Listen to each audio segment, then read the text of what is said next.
Сая та одоо яг ингээ үнтэйгээ нүүр тулъя гэдэг шиг одоо хүмүүс яг нийтэр тээвэртэй яг сууя гэхээр яг багтахгүй тий яг ийм нөхцөл байдал харагдав. Бити худлаа яриа. Оргил биш цагаар би өөрөө энэ бас хоошоо чиглэлээр өөрөө суудаг. Та нар ингээд нэг юм хэдүүлээ үнэн ярих хэрэгтэй шүү дээ. Одоо энэ гадаа бүх автобусууд энэ цагаар бүгд хоосоо явж байгаа.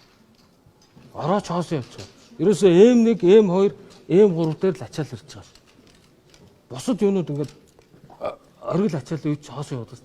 Яагаад хүмүүс автобусанд суухгүй нэгээр автобус чинь чөлөөтэй явах замын бусад бүх машинууд хаачаад байгаа учраас өөрөө таваараа машиндаа сууяа л гэдэг л ийм л зорилго байгаа шүү дээ.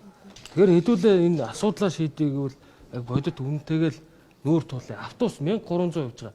Намайг ажил авахд 7-800 автобус гардаг байсан. Одоо баг ихэнхийн шин 1300 автобус явж байгаа. Сая бид нар сүүлд угсраа 32 автобус оруулж ир тавьсан.